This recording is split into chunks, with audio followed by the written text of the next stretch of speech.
internet. I'm sorry. I've been trying to calm down for a few seconds. I can't. Serious professional face, Mike. Serious professional. We haven't been warming up by trading stories that we probably should have put on the podcast.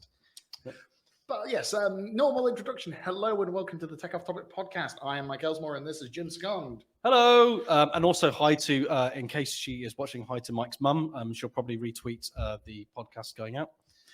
And now we know why I was losing my nuts because of Jim. Thanks very much. It's great when boomer generations find out how like social media works. Oh yes, my son's on the internet doing the twitching. So that was a very strange. I don't know what that was. You said doing the twitch. No, but it was the twitching that happened was quite unusual. Like it wasn't a standard twitch. What the hell's a standard twitch when it's at home? I'll tell you, a good standard twitch is. I was speaking to if he's listening, then he's going to get. I was going to say he'll get grumpy, but I don't think he will. But Andy Jones told me when on Monday when we were sitting at work here, he said, "Have you?" Sun was up at 5 a.m. this morning, and I was like, "Yeah, no, I know how that feels." Do you know when you get the eye thing when your eyelid just starts twitching? He's like, I've got that. And I said, yeah, I know what you mean.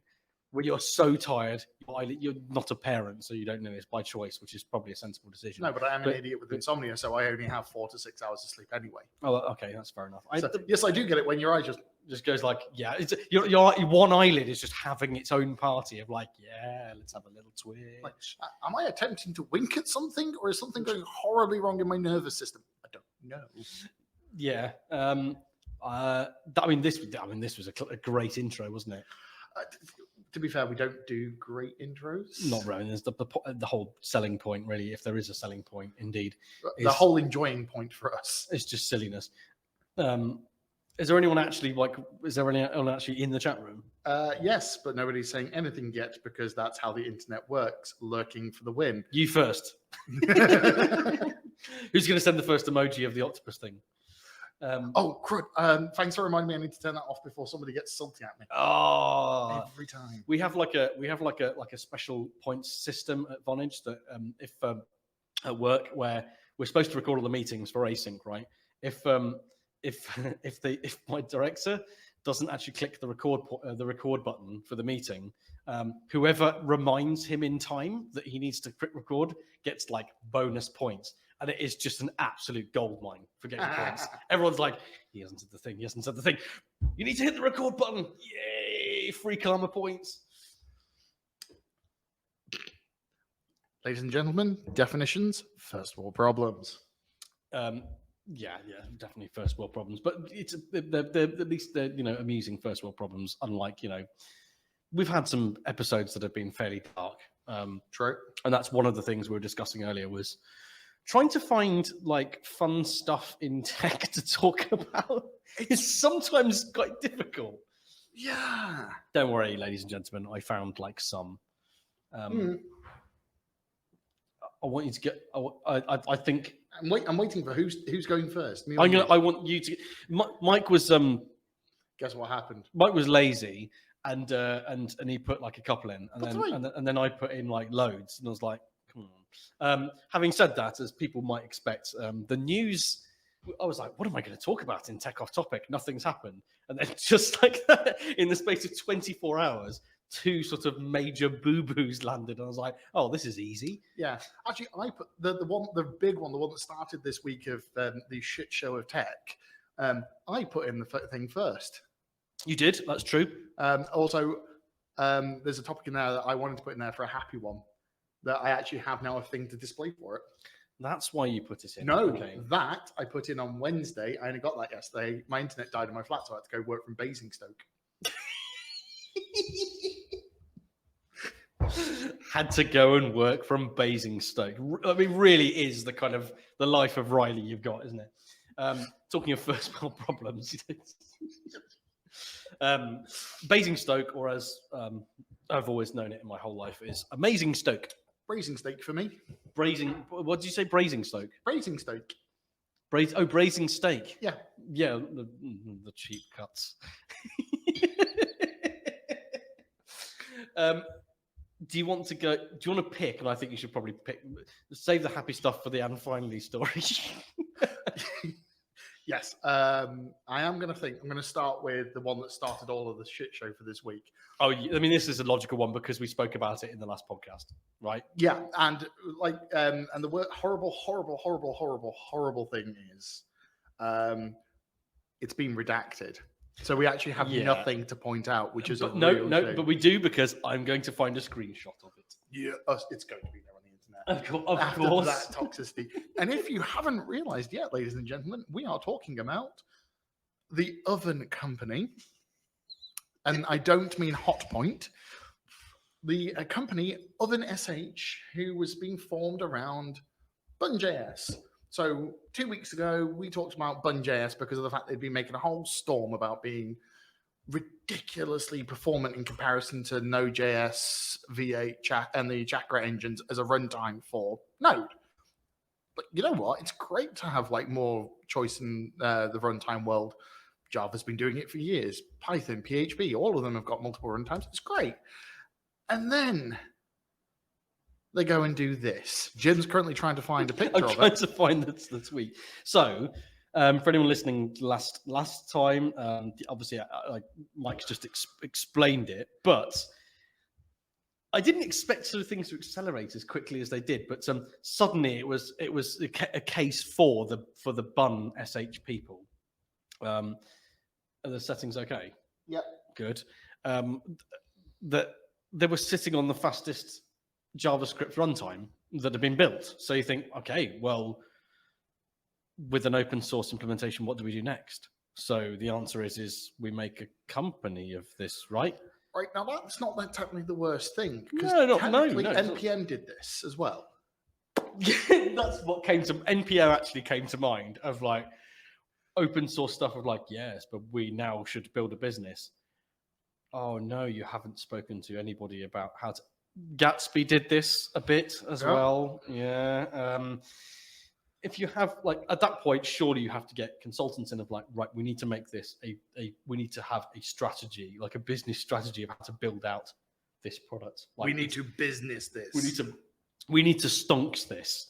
And yeah, they didn't stonks it. What they did is they went on this kind of like they did it. I think there's about 5 or 6 tweets. I'm still trying to find a screenshot of the one that everybody went like the one that everyone noticed, and it was real straight up Silicon Valley tech bro.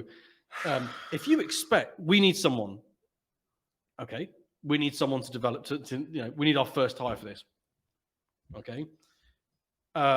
We'll be honest with you. It's gonna be a massive grind, and if work-life balance is something that you're interested in, because apparently some people aren't interested in work-life balance, then this probably isn't for you. And all of the subtext was, even though we've raised $7 million in funding to build this out, we want one person to like crack the whip hat and be a code monkey until they're crying at 3 o'clock in the morning and production is busted.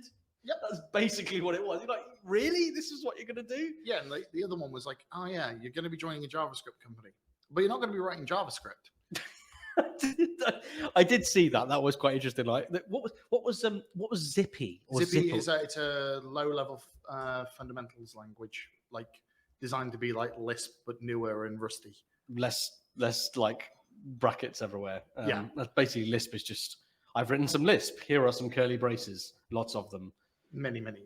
But yeah, so it's like, if you don't know it, you're gonna have to learn quick. So that's a healthy mindset to have. Yeah, it was really like, it was just, it had all of like every single red flag you could possibly think of for a company that have landed like a silver bullet of how long we've got a product that will be really, really good here.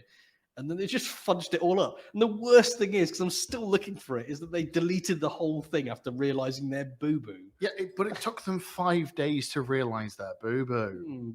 Yeah, I mean, the backlash must have been pretty bad, right? Horrendous. To be fair, my mum's also liked the tweet. I wonder if I can. I don't think I'd get my mum to watch this. I don't think she'd know what I mean. It would do. Like, it would just be 0, 0, 1, 1, 1, blah, blah, cabbage, cabbage. Melon. Yeah, this, speaking in nonsense. A bit like AWS products, really. Has there been anything? No, there's not been any AWS junk in the mail recently. So, mail in the junk. No, yeah, junk in the mail. Have I got my phrases right? I'm not going to find. You're not going to find it, but this tweet thread, this Twitter thread, was what 15 messages long. It's about that. Like, yeah, it's quite long. And the only good thing to come out of it was they went, "Yeah, we have money to do a good job." Everything else, horrible. It was real. There was real sort of. There was like each tweet contained a. Yeah. And, anyway, that was. So that was bun. I mean, is there really much else to say with it? I mean, maybe they've acknowledged their mistake, so that's fine. They haven't acknowledged their mistake. They've just tried and hidden it from They've the internet. disappeared. That's true.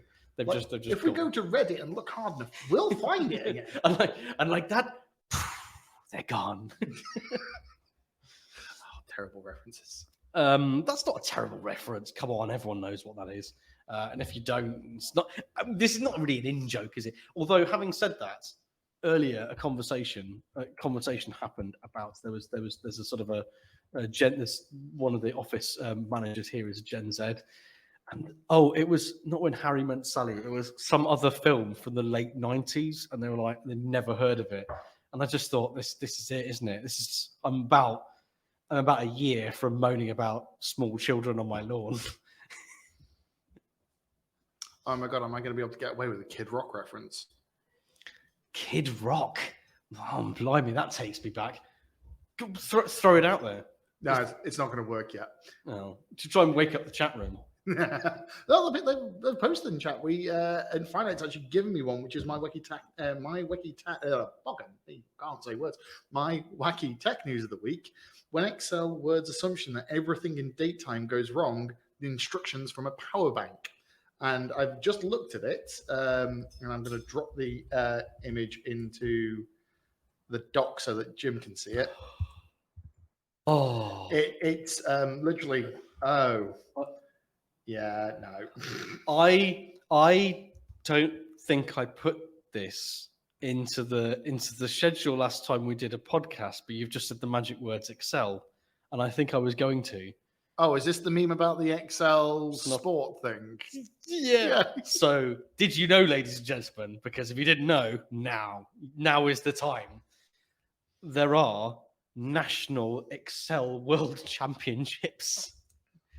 It's called the Microsoft Excel World Championship. There's an article here from Tech Radar about it, and it's broadcast on ESPN worldwide. I thought that was a troll. I didn't realize that was real. No, it's real. It's real. And I don't know what they're doing. They're doing VLOOKUPs really quickly. Apparently, I've never seen any footage of it, but apparently it's absolutely unbelievable. It's like, you know, when you see sort of not first-person stuff, but like esports stuff with things like StarCraft 2. StarCraft League of Legends, where literally macro keyboard. Yeah, where they're like this, where they're just doing like, and I just think it took me like 2 hours to work out what build more pylons meant. And meanwhile, there's this South Korean kid going, apparently it's like that. Like they're just like Excel macroing so quickly with maths things that you got. I probably should watch it. Pardon? My brain is just going like, who are ESPN? ESPN? ESPN. ESPN. You don't know who ESPN are? No, it's ESPN. That's the number on the back of the book. The sports people. ESPN. Sorry. Sports ball. Who at the sports ball televising company thought that Excel? I hadn't even considered this. There's someone in a boardroom in New York City at the top of a tower going, okay, you know what? I got a new hit for you. I got a new hit. It's Excel, Microsoft Excel. You know the thing? We've all heard about football. We have obscure stuff like Gaelic football. The new hotness has got to be office managers and Excel. Can you imagine that if it was like one like executive in a boardroom going like, "Okay, guys, let me tell you about something. I'm gonna tell you, and you're not gonna like it, but it's gonna be a hit." You've done that impression before, haven't you? Probably. I normally do it with my sort of like 1930s impressions of like American press men. You know, when something happens in a sort of a 30s or 40s film. Hey, give me the switchboard. Let me tell you something. Stop press. You know, it's like that kind of thing. Yeah, you'd have a trilby with a feather. Well, Let me tell you, I'm going to make you a star in this city. That kind of thing. Anyway, I'm glad that I remembered about the World Excel Championships because otherwise I would have forgotten. Again, yeah. Okay. Does that mean it's my turn to pick another topic as well? Because you technically dropped Excel in. I mean, well, yeah. Skip the list. I suppose it does, doesn't it? Okay. What has been used as a What the hell is this Bored Ape thing? I just put that in as filler. It's whenever the phrase Bored Ape comes in, you just think, oh no. Oh no, it's NFTs. We're not doing that. Should we just get rid of that? Yeah, I'm not bringing you and NFTs back together again. Ladies and gentlemen, there's a half-hour introduction to a meetup for this. I exaggerate. We'll delete it off there because NFTs and whatever they're doing in Web3 is just so boring. It's not even sort of worth talking about or funny anymore. So we'll get rid of that. Okay, how about this one? The one from John Carmack. Oh yeah. I haven't read this one yet. I haven't. I'll be honest. I've not actually read it. This is a thread that got put. It's one of those sort of top of Hacker News, and it was on Reddit programming. And John Carmack, the founder of ID Software, posted some sort of engineering-y insight about like everyone expects you to be a genius, but I'm just a person just doing development like anybody else, right? I think the thing that freaks me out the most, and the only reason why I've put it in there, is John Carmack is at Meta because he's exactly like him and John Romero, the kind of godfathers of the first-person shooting. Yeah, he's at Meta because of Oculus Rift. What does he do there? Is he just a generic executive? Oh, yeah. It's not like a. No, he's a consultant CTO for them. Well, I mean, a consultant CTO is a CTO. That's a CTO, isn't it? You know, it's not like he's just sort of doing a Nick Clegg and pitching up now. Currently, according to Google, chief technical officer of Oculus VR, and I'm just going. That's a long way away from ID Software, which what were their original? Weren't they one of the groups behind the original Doom? It is Doom, yeah. Yeah, it's Doom. Yeah, Wolfenstein, Doom, Quake. Yeah. Everything that wasn't Unreal, essentially. Which Unreal was created. So, I mean, John Carmack he's one of those kind of wizard developers. Yeah. And I remember an interview with him about 3 or 4 years ago. And it was about they were doing classic Game Crunch, but doing it for sort of when it was a bit more fun rather than Rockstar Games sort of cracking the whip until 5 o'clock in the morning, because they had ownership of their game that they were making and they had a publisher and things like that. But John Carmack said to John Romero at like 1 o'clock in the morning, I've just realized it's like the light bulb moment. I know what this needs. This needs multiplayer. We need multiplayer. We need it over Ethernet. And John Romero is like, I can make it happen. No, what do you mean you can't make it happen? Yeah, just leave me. What do you mean just leave me? Just leave me. Just go home. and they all went home and left John Romero in his office. And they came back in the morning and he's still there at 8 o'clock in the morning. He's like, okay, everyone, sit down. I got something to show you. And he's done first-person Ethernet networking to do a multiplayer game overnight through a DOS game. For a DOS game without any actual server infrastructure, it's using that wonderful. Just the stream, game is just hosting streams. Yeah, it's like. It's such a shame that he went from that, and unfortunately, events like that made him eventually do the John Romero's going to make you his bitch. which Oh. is like for what was it, Daikatana? Like the worst ever marketing thing ever. Like, did you talk to anybody before putting these adverts out? No, that was embarrassing. We are being corrected. Oh no! What have I got something wrong?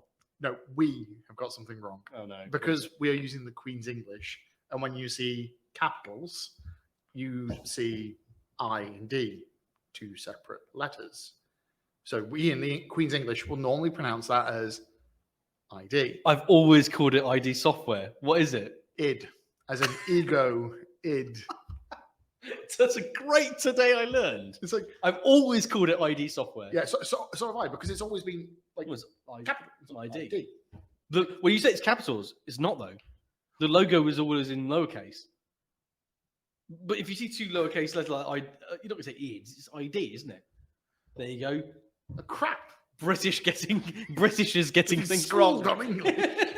The English getting schooled on English. To be fair, this is nothing new. Remember, I am the person who failed an English test. How old?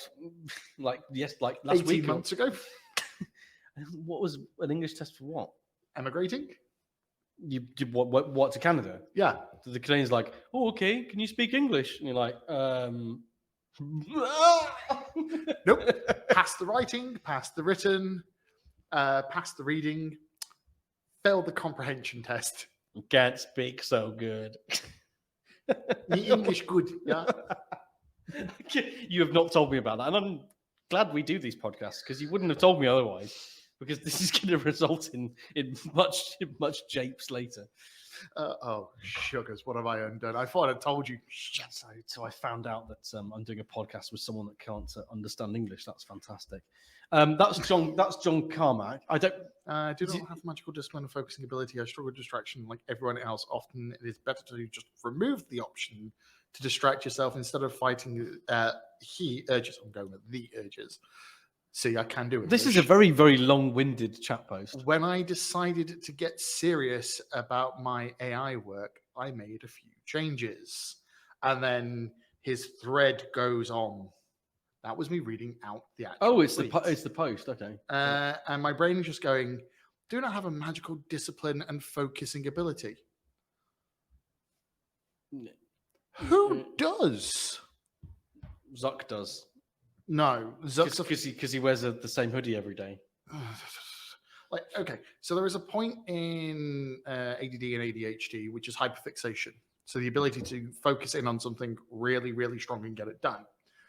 That is unfortunately entirely out of the control of the person suffering from ADD and ADHD because they literally follow the dopamine with it. So they can only hyperfixate on the thing that is providing dopamine, which may not be the thing they actually need to do. And then there's the rest of us who are just flipping magpies that go, ooh, shiny window. That's more like me. It's become. I think either people that identify who have been diagnosed with it, or that people that people are either diagnosed with it or suspect of it, and they have tests and things. In engineering, ADHD, I'm seeing a lot more. It's a lot more sort of prevalent in the industry, which is probably not surprising. More than anything. I guess for something like game development, when it's crunch time, when it's this hyper focus on something, but then again, yeah, well, like you said, I mean, it's okay if someone's focused on that particular thing, but also it's not like, oh, you have a special gift. You're like, you do realize this is a problem. So have you seen the rest of my life? Yeah, exactly. So I'm just saying, like this Twitter thread, I'm going, John Carmack, why the hell are you Meta? The blood money. I have officially 1 day a week at Meta for a couple of years now. I mean, that sounds like quite a good gig, doesn't it? That sounds like sort of UK politicians and their like non-executive directorship, where they're like, yeah, what happens is I turn up for 4 hours every year, and they pay me a wage of £30,000. It's pretty sweet. Yeah. And lobbying is not a thing in the UK, obviously. Talking of the meta thing, of metaverse, which I just I'm not going to ever. It sounds quite small-minded, but I'm never going to actually go into the metaverse and explore it because almost a 40-year-old man that quite enjoys my real life. So I have no need for, and also I played Second Life, and it looks the same as that graphically anyway. So what's the point? Fox heads.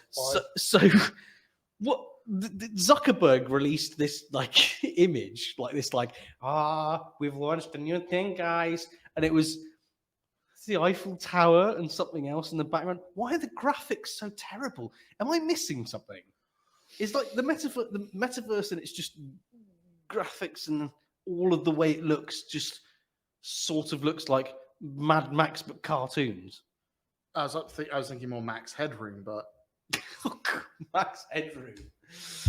That introduces a great tangent where I could talk about the specific incident in Chicago where some like kids hijacked the Chicago broadcasting thing, and they broadcast like a weird Max Headroom. Did you not heard about this? It's called like the Max Headroom incident or something like that. And they managed to hijack an actual Chicago analog TV broadcast in about 1987 or something like that. And it was it was a mock Max Headroom, and it was making sort of quite juvenile jokes about like farting and things. And no one ever found out who did it. It's a complete mystery. This just sounds like the intro part of flipping Hackers with the fight with the tapes. I've never seen Hackers. I don't know. I don't know how I've not seen it. I don't know. I've seen Swordfish. I've just not seen Hackers. So you've seen the worst of the two really famous hacking films. I don't know why. Oh, God. Oh, hello. Lively. I was a bit lively. They're in my bag. I know the Hackers soundtrack because it's amazing. But I'm a 90s kid, and it's everything alternative in the 90s that's electronic. So that sums me up, really. We've been told that we need to end the podcast and immediately go watch Hackers to educate you. What they're saying is we don't need to end the podcast. I just need to leave and you talk through the rest of the topics, right? Please don't leave me. Slight loneliness there. Please don't leave me. Max Headroom. If you type in Max Headroom, the first autocomplete is Max Headroom incident, which is the thing it's the signal hijacking. There you go. If you want a rabbit hole for your Friday afternoon, ladies and gentlemen, Max Headroom signal hijacking of 1987. No one ever knew who did it, but the closest that anybody came was an anonymous Reddit thread that nobody knows whether it was debunked or not. And they said that they knew the original people that did it. Well, this is like saying I know a guy in Anonymous. Yeah. Talking about actually, I'm the one doing all of the top topic here. Oh no, it's fine because I was going to follow up with the Anonymous reference. I recently watched the Hunter Moore documentary on Netflix. Hunter Moore, the king of revenge porn, terrible human, from the dark parts of the early interwebs. That rings a bell. 2011, a proper dark part of the internet. It turns out Anonymous were one of the people to take him down.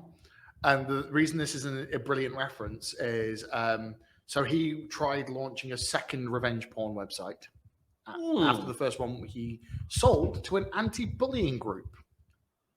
So, what? Yep. He got bought from because he was about to get screwed by the feds to get money. He sold it to a anti-bullying group for money, which closed down the first revenge porn site. I'm not giving the names of these things because they're a dark part of the internet.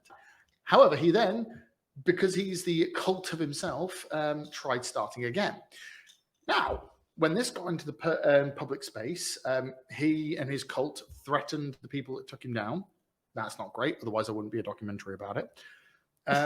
So Anonymous climbs in and does all the gags from the Hackers movie to him, including officially making him deceased on records, removing all of his banks, sending all of his actual money to charities. Literally, essentially, if he wasn't an evil prick, ruining his life in every way possible.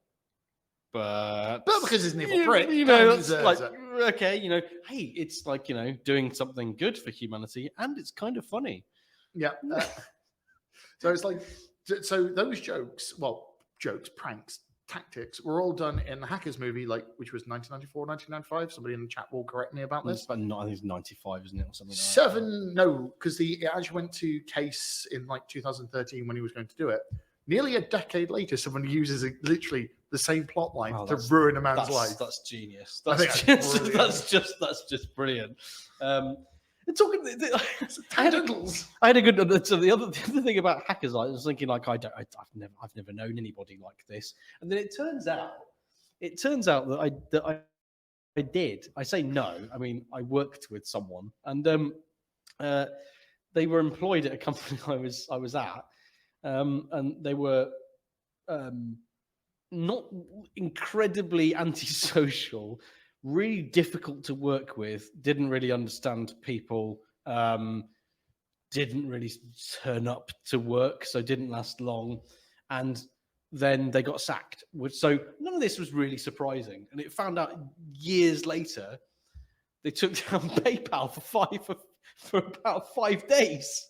And I was like, sorry? Pardon? Yeah, they took down PayPal for 5 days. And there was a whole court case or so, but because they were a minor at the time, they couldn't they weren't prosecuted. And I was like, oh, that explains a lot. You lucky duck. Yeah. So that was kind of surprising. How's the Phoenix down? I'll tell you what. People that can take down PayPal for 5 days, I'll tell you what, don't make very good commercial software developers. Would be great as a speaker at DEF CON. I do not want him writing my WordPress plugin. Isn't DEF CON the one where it's impossible to get banned, even there was that one bloke that got banned? It's a dark place, but it's also really bloody interesting. This doesn't sound like my thing, really. Do you mind pass me the funky coloured can? Pass me the funky coloured can, and with that, maybe really in terms of metrics for the podcast, we should Mike's spilling beer on himself. Metrics for the podcast, what we should do is try and make it that we go off tangent as much as possible so that we don't actually get any of the agenda done. To be fair, we've only done 2 topics on the agenda and we've gone very tangential in half an hour. We've reached our targets. If the targets involve me doing more silly accents, then the more the merrier. To be fair, I have an entire redemption on Twitch, which is terrible accent. Will they have to give me a line and accent to do it in? Oh, can we do one now? No. I think the chat room should just put an accent. I've turned them off, so I can't. That's like we don't like Trump with testing and stuff. Like the COVID numbers aren't increasing. Why is that happening? Because we've stopped testing. Numbers aren't going to go up if you're not testing people. Gonna turn off the chat room. Can't see what's going on. Haven't turned off the chat room, just the channel points, because otherwise they'll get shirty about the Kraken thing. Can I? Oh, Can I see if someone suggested an accent to do? No, because the last one was Scouse. Oh, Scouse is easy. It's when you get to like. Because literally, I can only say one phrase, and I can't even tell if it's Scouse or Mancunian, and it's packet crisps and can of Coke. That's all I can say. Sorry. Tangents. Are you gonna do it? No. Come on, you've got to now. No. You've got to. It's not as fun unless it's natural. Anyway, this is very I'm not a performing monkey. It's like when my mum asks me to do impressions. If you want about monkeys, I'll put the Bored Ape on. No, we agreed no NFT stuff. All right, how about we do the GitHub City one? Because that's one you. Well, actually, no. You pick. We've got time. You pick. How about you pick the GitHub Cities one? This is a bit boring, but also I can go off a tangent about how great SimCity was and then how rubbish it was. This is a really I want to have a look at the author of this. This is a GitHub. This is a GitHub repo. I expect it's written probably in pure JS, and it's just the fun timeline cleanser that you want for your day. It takes your GitHub contribution graph and it turns it into a little SimCity. You know the horrible thing? I like this. That's great. What do you mean it's horrible? The horrible thing is I like this. Well, no, because I saw you post that in the thing. I was like, oh, God's sake, this is going to be like those shitty 3D printed ones. It was just like... this is quite cute and just like... There's a little. It's by the beach as well, so there's little boats going past, and then you've got your little skyscrapers for, when you've done good open source things. I like it. Yeah. Well, to be fair, mine looks quite active this year, but you know why that is? That's for none of the stuff I've done for work. Is it? Yeah. What's it? The last 2 companies I've worked out, all their work's been on GitLab. Oh, okay. So what you've got like barren desert suburbia, and then The days I've been streaming. And then Dubai.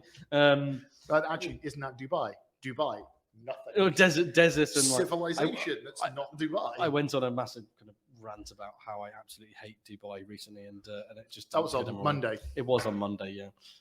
It's just like I Make Hannah hate Dubai even more. I don't- And Andy's just sat there going, "I'm still going." I'm going to Dubai. What's there? Well, you can only drink in the hotel rooms, but it's great. Right, okay. Can you be gay? No. Okay. We had Tom Goodman with us at that time. We did, and who was it that said, "Why can't you go there?" Hannah, because she didn't realise. He's like, "Oh, you do realise that it's not legal to. You can, but what did Tom say? He said, if you want to go to Dubai and you're gay, you can get a company to look out for you." No, he was invited by the university because they have a partnership. University of Birmingham has a partnership in Dubai for some of the education stuff. Quite a few universities have it. Reading and have one in Hong Kong. Blah blah blah blah blah. So they have a satellite university thing there to encourage foreign students to go over. So he was being invited because of that, the interesting work he'd done and mathematical modeling in his PhD, to go and talk over there and encourage people to engage. But for him to go because of, I don't know, am I allowed to say it? Well, being gay. Yeah, because Tom's gay. But this is not. We're not outing him. No. I always feel bad because that's somebody else's choice to say that stuff. I see that, but yeah, but no. So Tom's gay, which means for him to go there. Oh, don't worry, we have essentially a private extraction team for you if they come to arrest you. If they have to have an extraction team, I'm not going. Which is Tom's very sensible approach to this. I would say if someone told me that, I'd think, do you know what? I could do without my own private extraction team. That sounds like more trouble than it's worth. To be fair, though, don't you just want to be in the assets saved by Jason Bourne once? I just don't think it's worth it. Just so you could just make oh yeah, do you know last chopper out of Saigon? Yeah, I did that because I posted a tweet on there and the Dubai people got very upset, and then suddenly the chopper arrived and I got get to the chopper. Go to the chopper. Oh God, the last Predator movie where they did that, but it was a line of chopper bikes.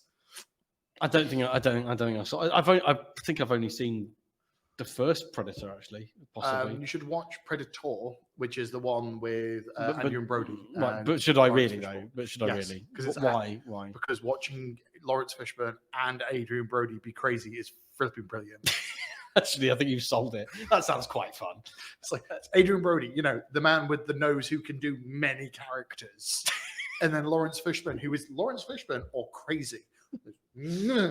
Lawrence Fishburne and what's the name of that other actor that always gets mixed up with him? He was the one. He was John Carfrey in The Green Mile. Him. Oh, Michael, not Ving Rhames. No, Clark Michael Duncan. That game. Yeah. I was gonna say Ving Rhames. There's even a Family Guy joke about that's not that. No, that's not.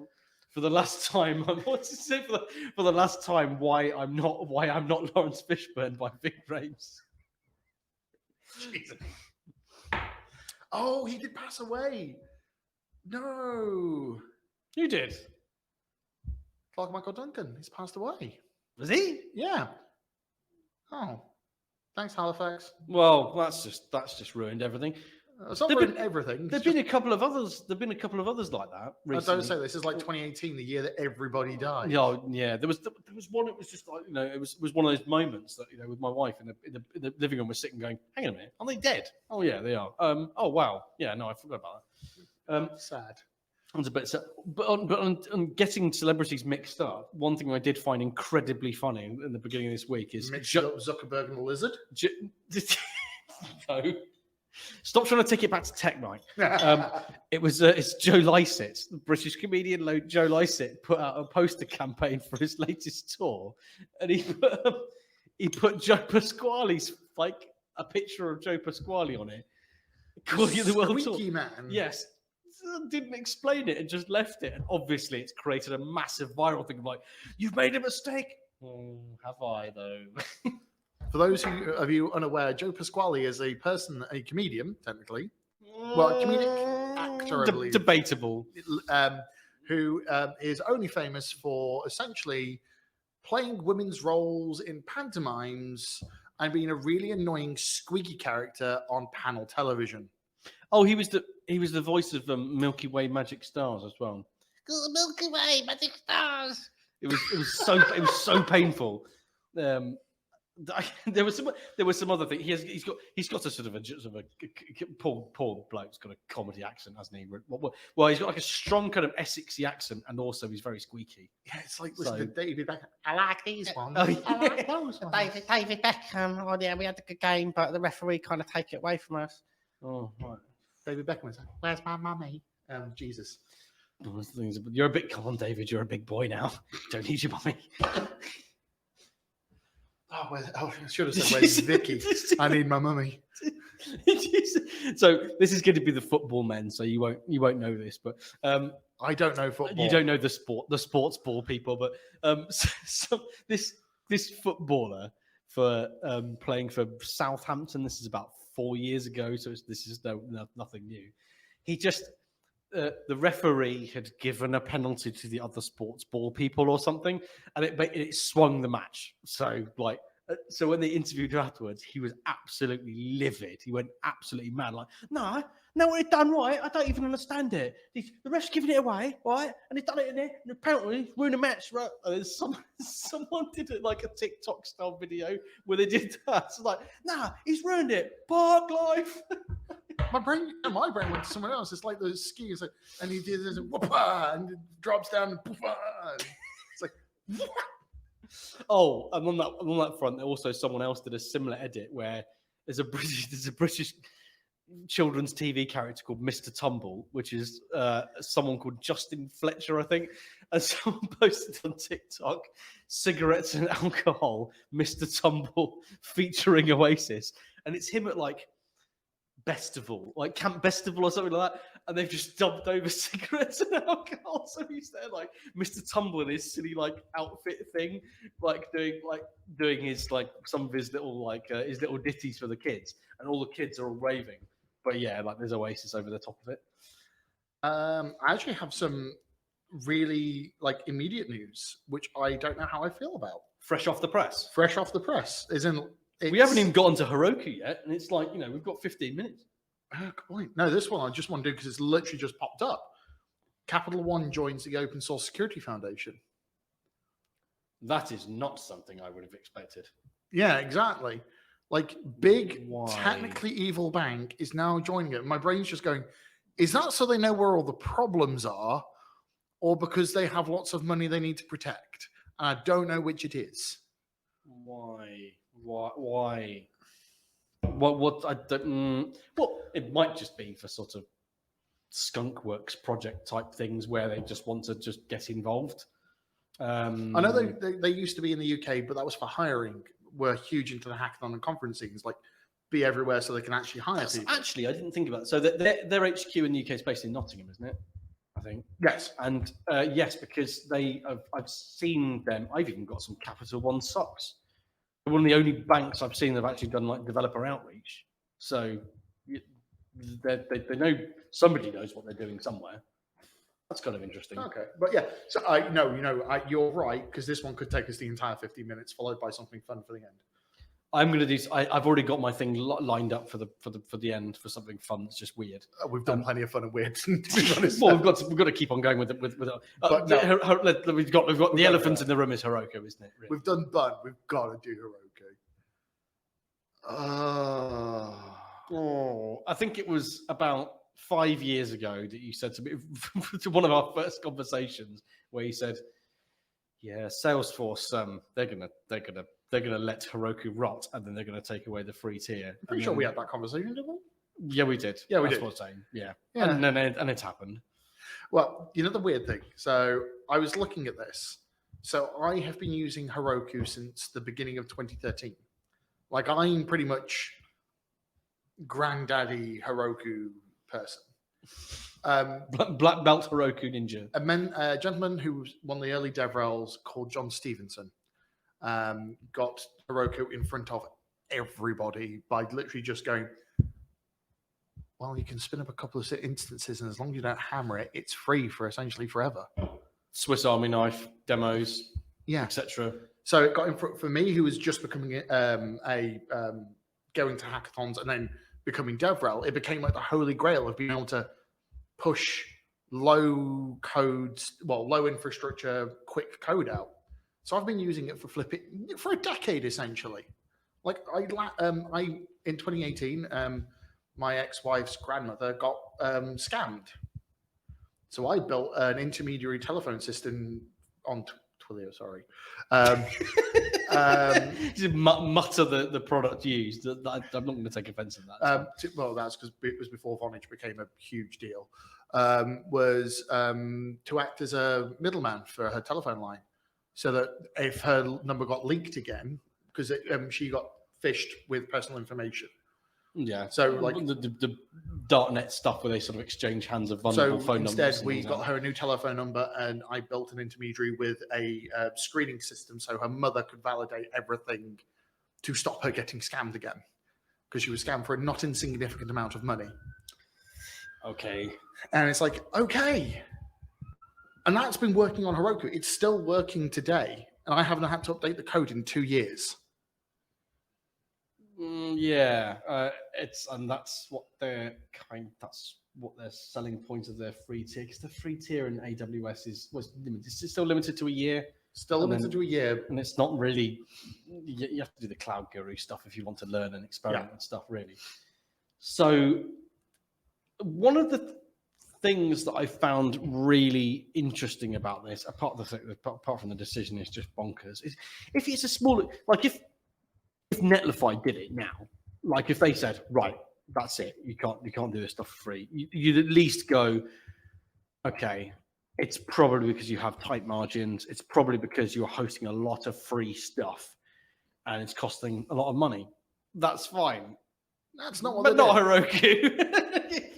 The might of like one of the biggest tech firms in the world behind you is like, did you really need to do that?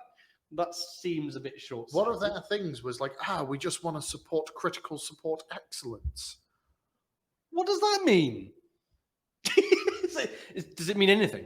No, because when you pay for their enterprise grade. So when I was working at Pact, we used Heroku for some of the smaller, lightweight machines that we didn't want to have to do operations on, because why pay for operations for stuff you don't need to care about? So we were paying the money. The free tier and that, you know what the difference was? Nothing. Literally, it was like reserved Dino instance. That was it. It was like going to DigitalOcean, just having a dedicated box.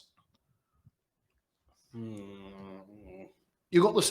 Some of the free stuff was getting the same support. Like, okay, if they're going to kill it, like, we're going to have to limit the amount of access you have to it. We're going to have to throttle it. It's like, reduce the cost, but just going like, we're going to support excellence. It doesn't make sense to me at all. Killing the free tier like this doesn't make sense at all. And there was like from the UK perspective, there was something I didn't know about, and it just kind of someone said, "Oh yeah, by the way, this the Brumtech thing." The gov.uk prototype kit recommends publishing on the web with Heroku, which means that loads of prototype government initiatives for proof of concept things that have probably actually are being used. The prototype never made the prototype that is now longer as being used in production, but no one actually made it like production hardened. But are all running on the why do we need to bother with that? So I think that's going to be like, I think Salesforce are just going to like write an invoice out to the British government for suddenly a large amount of money That's not going to be good. It depends. If any of them know Rishi, they'll be fine. Oh yeah, mates of mates. Let's not talk about that. No. Let's not go down that rabbit hole of Muppets. So We've got 2 of those here. so I don't know whether but then you've got the what's the thing about some the Reddit kind of phenomenon when someone posts a website and then because everyone goes to it, it takes the whole thing down.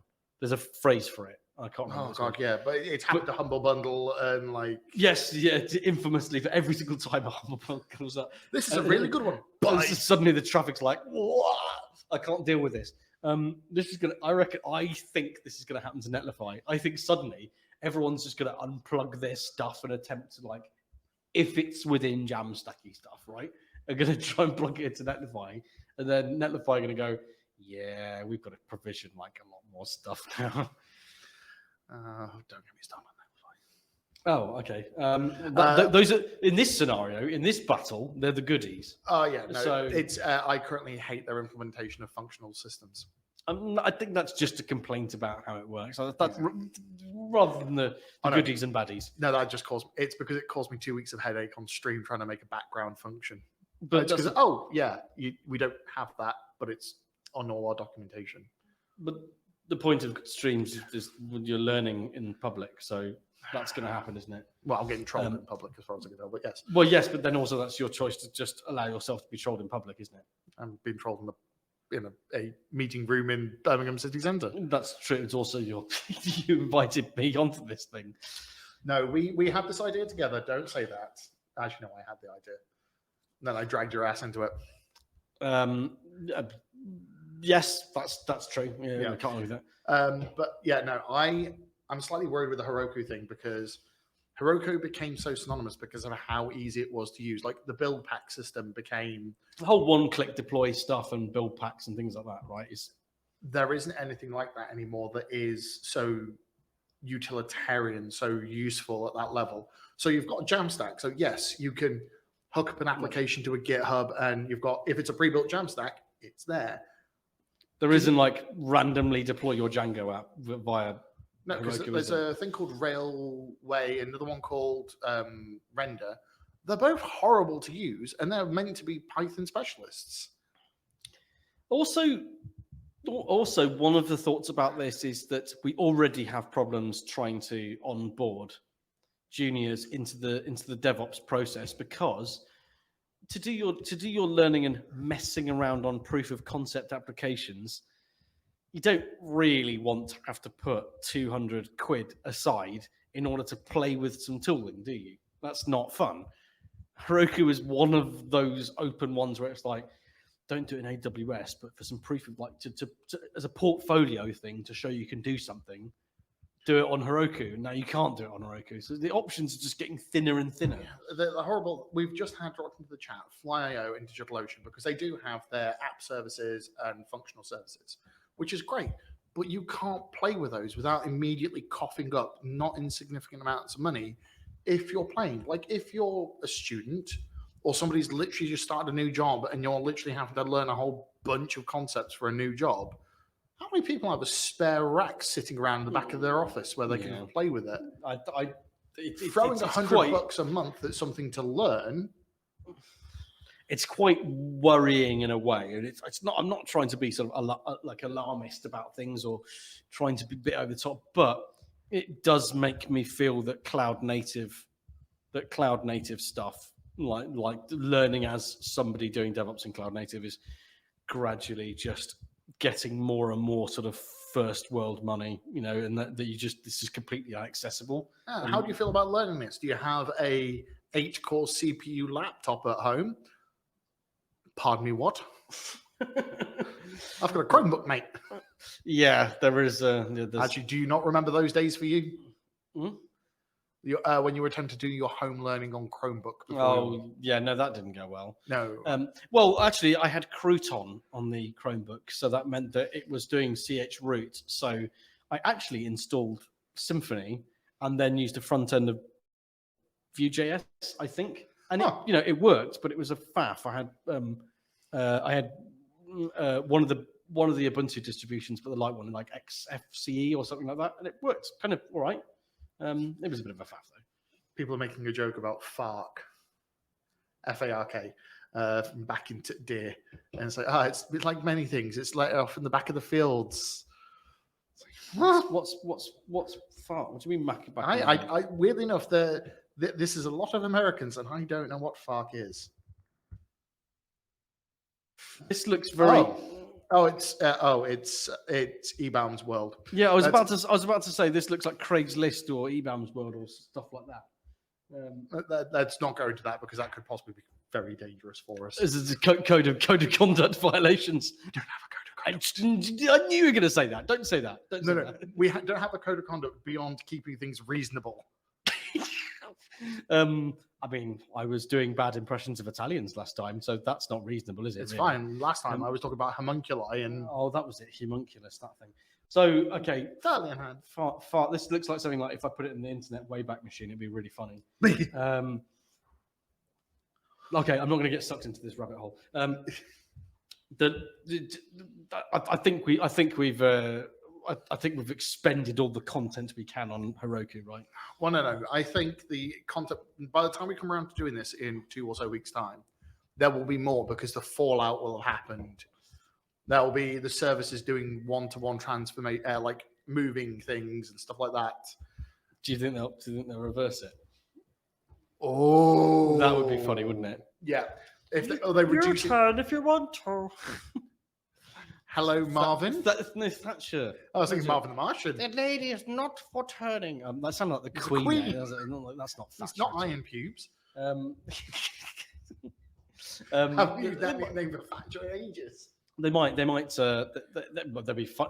I mean, it'd be funny if they U-turn on it. I personally feel because they do a cold start system, which means it's not always in memory, so they can actually just leave the image sat there doing fuck all. First swear of the podcast. No, third. You missed the others. You're counting? Yes. Oh, okay. I personally think they're going to flip it back and reduce it down to say you may have 10 hours a week of active runtime on all of your applications, and that'll be it. That's not a great compromise, but we'll see if that happens. We need to start putting bets down, I think. No, we. I should build a bot for that. For the chat. Bets for the prediction. Is it going to be my next topic? The tech off topic predictometer. Totally the micometer. The last one. The last one. I'm going to go to because we've flogged the Heroku one, and we knew we were going to do it anyway. It was a bit like this morning, and I just went, "What is this?" and really, it is. What is this?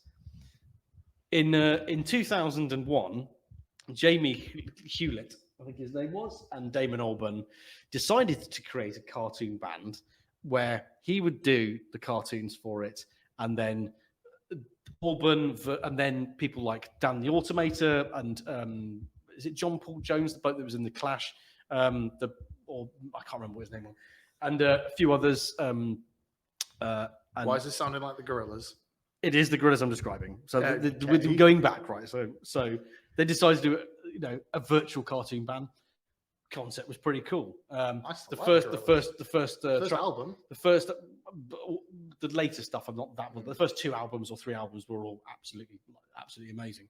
So there was Dan the Automator who brought in people like Kid Koala and Del the Funky Homo Sapien. It was just like the credentials that Damon Albarn, a lot of people think, is the man from Blur, but actually his musical knowledge is sort of exceptional. Like Matt Bellamy is like, he may be a good guitarist, but he's actually just a really good composer and actually music theorist. I didn't know he's a music theorist, and that's quite topical because Muse have just had an album out, haven't they? Yes, they were also about to go on tour for next year for it, I believe.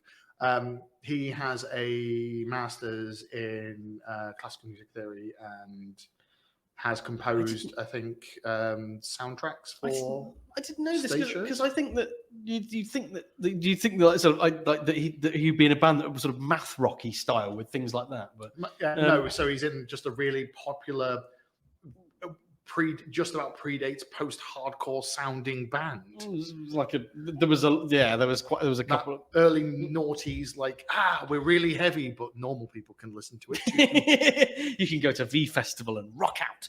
I like going to rock festivals, and I love Muse and love My Chemical Romance, etc., etc. So anyway, the thing with Gorillaz, right? So that was the sort of virtual artist. So in the last year, a new artist has appeared, but now it's the real deal, and they're called FN Maker. Here he goes. Go straight onto the internet. Oh, is this one? It's like, And it's you've got to think for Capitol Records. and it is. But the Capitol Records is kind of, that's who they were signed to. Oh, He's a virtual rapper where they took the vocals off some bloke who has just gone on YouTube to explain how he basically got completely ripped off. But it is literally a virtual rapper with AI. So the AI is generating the lyrics. okay, so this is one step further than there's that Japanese idol. Yes, Miko or this something. This rings a bell, yeah. It is. Oh, we're getting into Matrix territory. It's who? We're living in. We're all in somebody else's brain. So there's the idol who is completely 3D generated and is all pre-recorded and nice. It's a bit foamy down there. Oh god. So this is the extension of that, where they're taking the same principle of like call and response programming and making it more intelligent. Intelligence is pushing it.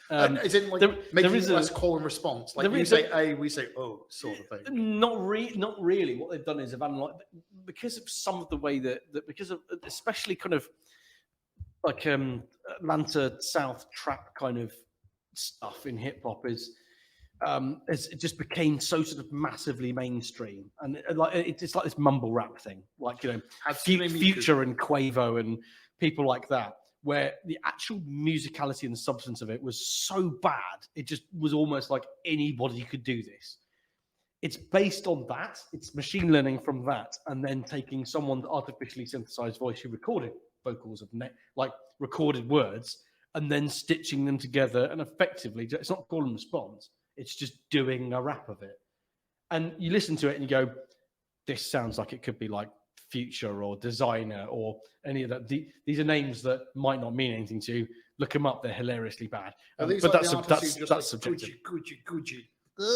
They got like they did the sort of the sort of the squeaky vocoder thing going on. No, it's like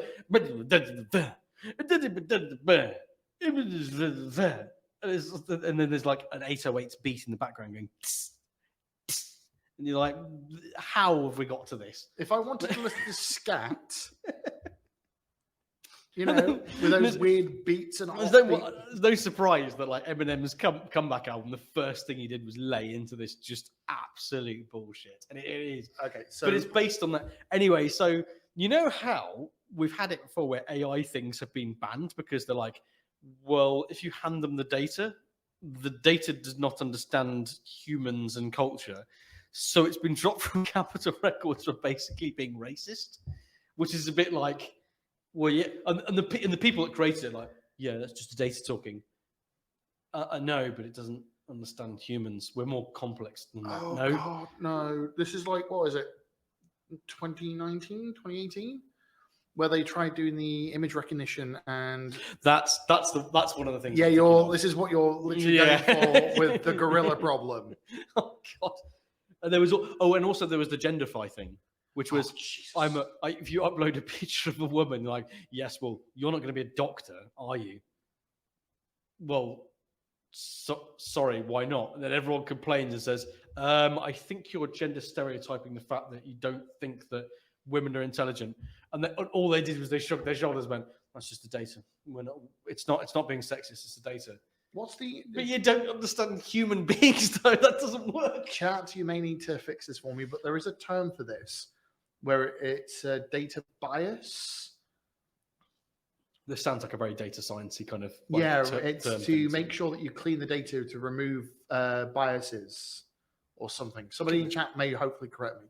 Goodness me, if Laka or Yulia are like tune into this at some point, that beer is from Romania is marvelous. I love it. It's a lager, but with toasted malt. It's rich and like sugary lager. It's great. It's beer stroke coffee. Yep. Any corrections? No, we've just had the data as sexist. It's like, Jesus.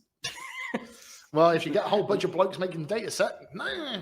And that wraps that up. We actually did. I think we covered. We actually ended up covering. We covered everything apart from you on about swag. So No, I am going to end on that one. Not because I've got the swag here, but because it's something I'm actually trying to work out. So, due to our line of work and a lot of people I'm assuming who listen to our podcast. if we have listeners, we do. Would you like the numbers? I'll tell you those after the fact. I almost don't want to know. I just want to pretend that it's just us in the room. Right. So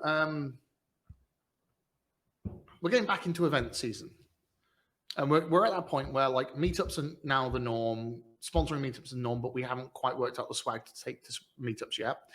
And conference is the norm. And like just before the pandemic, there was this whole shift to eco renewables and like environmentally friendly swag that just had to be expensive. But we'd already got into a swing of working out what was viable and good and useful. I have no idea when I go to a tech conference what swag I want to get from somebody and what swag I need to take as somebody who provides swag for an event. So like I have a glass water bottle right now and it's really, really nice. It's really, really pretty. But I realized I would love to hand these out, but you know the one big problem? It's a honking great big bit of glass. It's heavy. It's heavy. You drop it, it's going to shatter. That's not people. Yeah, it's not practical for a conference. No. You know that the answer is socks, right? No, the problem is socks are so 2017. That's not a real response at all. That's old hat now. The bad thing there are implications for socks, which is I saw that documentary that I can't remember her name, Stephanie Dooley. She's an investigative journalist. Can't remember her name in the UK. That's not where the book goes. And it was about cotton. It was mainly about jeans, but it was also a lot about cotton of the amount of water, usually Bangladesh or Pakistan, that's required. And you're like, this isn't good. I mean, this is nothing particularly new, but people need to be sort of aware. There's also chemical byproducts of attaching elastics, as in polystyrene style materials, to most cottons to make things like socks so they stretch. I didn't even think of. There's a whole bunch of chemical processes. There's all sorts of just general kind of badness going on. But one of the things is that that is for water. It's the same kind of problem with Coca-Cola, specifically in South Asia, where it takes something like 10 liters of water to make a can of Coke, which it's in a country where that's fancy, in a country where water is well. I was going to say in a country where water is scarce, in a country where its poor population is high, it's probably not a good idea to invite some Western countries to come in and suck up a load of your water supply. So the socks thing is like, okay, I'm going to be like PC here and say even that might not even good. But at one of the DevRel cons that I went to, Twitter did these little paper strips and they put flower seeds in them, and I love that. Okay, that's pretty good. I grew them. They were funky. They were. I'm trying to be awkward. They were groovy. What other sort of like they were rad. What other like 90s things can I say? You tried to sound like Tony Hawk in an interview in 1998. Rad. Totally rad, man. They were great. I thought that was a really interesting piece of swag. Yeah. To do like flowers, because people like flowers, Totally tubular, man. Pun on the tube. No, I get it. It was just like I was laughing at the lameness of it. It wasn't me. It was somebody in chat. Sorry, Halifax. So that's good swag. But yeah, okay.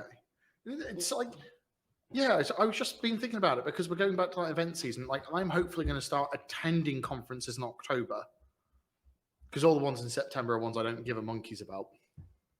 You just that sounds like you're being prejudiced. No, as in like I don't have to go there for work, and the ones I don't want to pay my own money for. So That's fair enough. So October is when there are going to be conferences that I want to attend and would pay my own money to go to. All right. Like Tech Mids, which is free. Plug. Oh, we forgot to chase Hannah for an Eventbrite link. Okay, that doesn't matter. Yeah, but yeah, so it's just been making me think of like, what swag do I actually want to get? Because like, I'm no longer interested in collecting tech swag T-shirts. But are you not doing? Are you not? Is this not the curse of knowledge type thing? But this is because I'm old in the tooth. It's because you've got a mountain of tech T-shirts and you don't need any more. I don't have any anymore. I've got rid of them. So all the ones I don't have. Now you need them again. Now you need them again. But if you are a very excitable 19 or 20 or 21-year-old coming into tech and suddenly T-shirts are being handed out for free, you're still going to go for it, right? Oh, I hadn't thought of it from that perspective. I was trying to work it out. What would I want as somebody who's had, because I've been going to conferences now since 2013, and like it's the same things that excite the socks still excite me. I want more Griddits. You want what? Griddits. What's is that real? Vonage old school swag. They were Nexmo and Vonage at the very transitional point.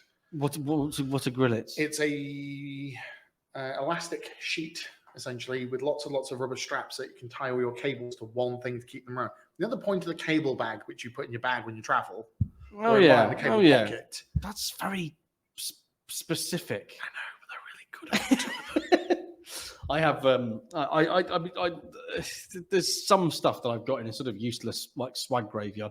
I think one of them that would have been quite useful was the Nexmo webcam covers, and I've got about 15 of them in my drawer. Yeah, I kind of wish I had one of those. Yeah, they're too big though.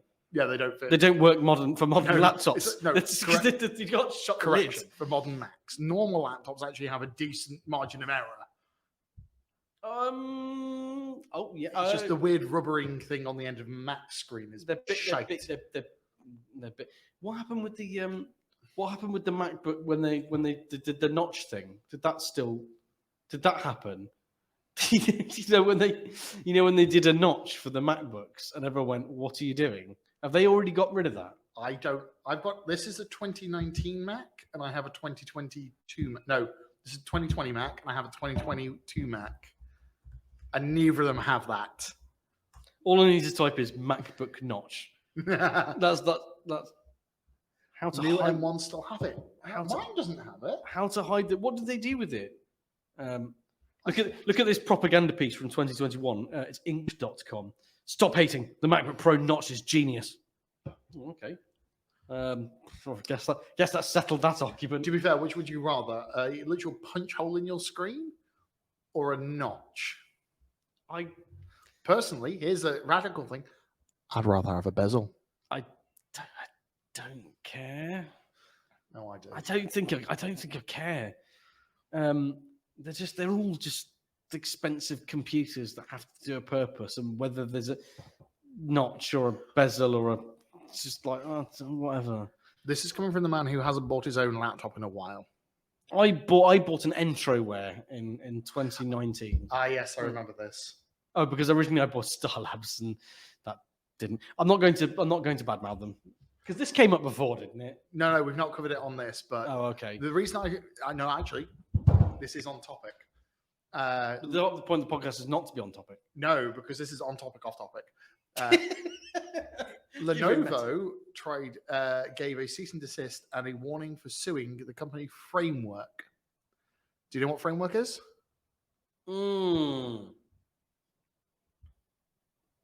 That's the chop and change bits, isn't it? So everything is on a USB-C interface, so you can swap all the components, which is genius because it's actually designed into the shell. So when they transitioned from 11th generation Intel chips to 12, they produced a new motherboard that you could slot in. So you literally could keep your same housing and just switch the motherboard and get a new processor, which is actually brilliant. It's great. I love it. And I what love the they- whole premise of framework of how, of what they've built. So what they did is they made it so you could 3D print a new housing for your old motherboard, so it would still work. That's great, right? Yeah. Why send that to e-waste when you can turn it into a media PC for your TV or something? Yeah. Lenovo sued them for the design of the power button because they didn't want people to think it was a Legion high-end gaming laptop. It's a flipping brick with, you have to put antennas off the back of it because it's missing all the magnesium for the antenna. Who in their right mind is going to convince, oh, I 3D printed this, it's from Lenovo? That's just painful. That's painful to listen to. What, the accent or the All of it.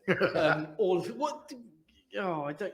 When it comes to these kind of intellectual property lawsuits that they're not. Well, I was going to say they're frivolous. The actual outcome of them is not the point. It's how much you're flexing. Mm-hmm. They're always just like, it's just, come on. Just like, are there any adults in the room?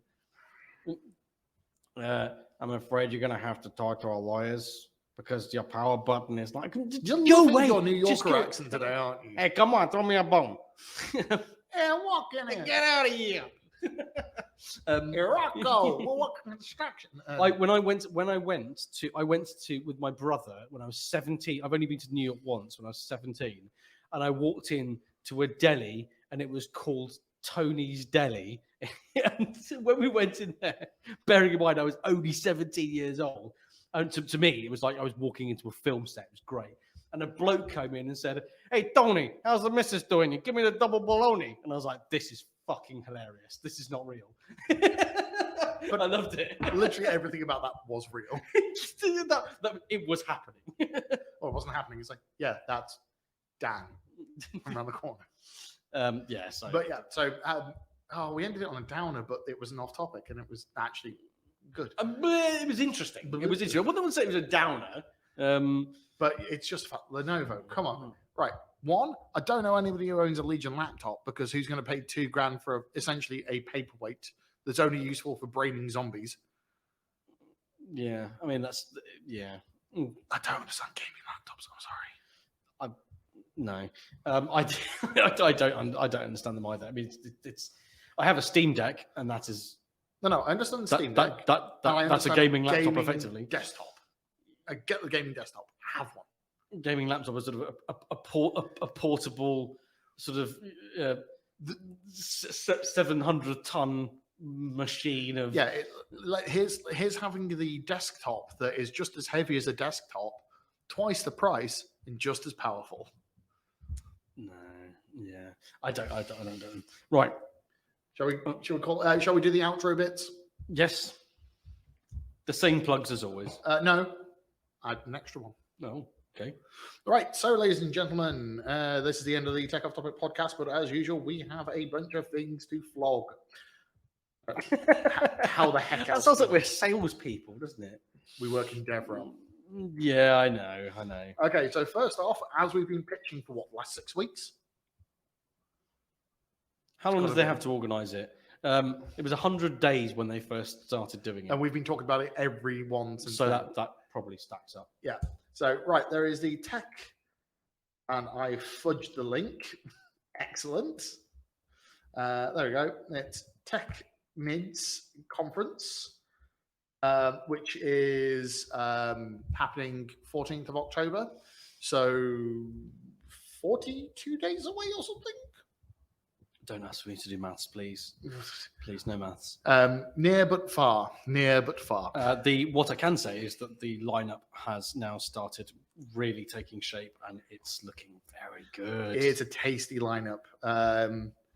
We've got Rebecca Cullidans from AWS, Carly Richmond from Elastic, Max Wolf. Gotta love the Max Wolf. Max Wolf from GitLab. There's GitLab. Jess Rose on there. Kunal Kushwara, who's coming from Sivo. Yes, who has been persuaded to move to the UK. Now, this one is making me feel awkward because it's Ollie Stevenson's from Huel, and I don't like Huel. Is that because you don't like the product? I don't like the bro mentality of the company. That sounds like not well. We're more. I actually like the both- product. I don't like the company. Is it because you don't like the fact that they have a sign in their engineering hub in Digbeth that says "Don't be a dick"? No, that's a license I live by.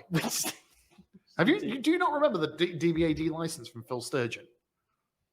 Oh yes. No, that does ring a bell. Yeah. Yeah, so I'm okay with it, and but I just don't like the bro mentality they have with their engineering. We have Jess Rose, who's Jess Rose, and It's someone who doesn't need an introduction. well, she doesn't need an introduction because she only works like 3 days a week. It is a personality upon herself. And then Piper Bates, who's at Bamboo Auctions, who is an ex-School of Coder. Yes. It's going to be a really, really interesting lineup. Next. Oh, we can't do next. We don't have a flipping Eventbrite link. Thanks, Hannah. Next, we have Fusion. Fusion is on the 29th of September in Birmingham, and we have rather a good lineup. And I'm going to just make sure that I can get it up. Oh no, I wish I hadn't have said that. that was the wrong choice of words, wasn't it? Yes, it was. Slight childish humour just for the win. And for both of those, for Tech Mids and for Fusion, they are Birmingham based. If you wish to come down in person, feel free to fly in. We will treat you like kings. We'll show you around. Yeah. I'm not going to pay for one of the Michelin-starred restaurants, but we have 6 of them. 6. So, I've only been to 4. I've only been to 3, so oh dear, I'm not stacking them up. I don't know. I feel like that now that's a challenge. You've got to do the other 2. It's a pointless self-branding there. But they are, more importantly, they are virtual as well. They are, courtesy of Mike's equipment, which was difficult to set up. I need to stop talking, don't I? I've lost it. This is sort of descended into sort of schoolboy humour, isn't it? Really? It barely was above that. Yeah, I mean, I'd like to think I'm slightly like better than that, but that the lineup for Fusion though, we've got Sam Allen Naylor, aka White Panther, who's going to be absolutely amazing. We've got Sani Youssef as well, doing cool DevRel stuff, or is it? But what's the belt stripe stuff? I think what's the belt stripe stuff? I think he's doing is it DevOps stuff this time? I'm not quite. I haven't looked at the thing of what's yeah, and then we've got the something Connells. Connor Watkins, and then we've got Jen Lambourne. Who's going to do a docs talk, and it's about it's refactoring even the sort of basic building blocks of how to make your README sorted. So yeah, I'm kind of looking forward to all of those. That's going to be quite fun. Yep. And the last event to talk about is Hack the Midlands. Hack the Midlands, that's true. We are back on for that. Yep. So Hack the Midlands is happening in the end of October. Not a lot of time. 28th, is it? Or 29th? Whatever it is, there's not enough time. It's a brief pause. And yeah, it's going to be it's an open hackathon available for all the ages. So if you haven't lived in the UK, come down and play. Build random stuff and have fun for a weekend. Yeah, that's in the studio in Birmingham, so in Birmingham City Centre. One of these days I will do some research when it comes to events afterwards that don't happen here, but Yeah. And tickets are free. So go and attend. Right then, that's us done, I think. Yeah, all done. We've gone massively over time. We've gone massively off topic. What's new? Yeah, well, that's the point. Yep, great. Right, so thank you very much, everybody. I'll be back later for my usual shenanigans, and we'll have Jim back in 2 weeks-ish. Yes. Right. Bye-bye, everybody. Bye-bye.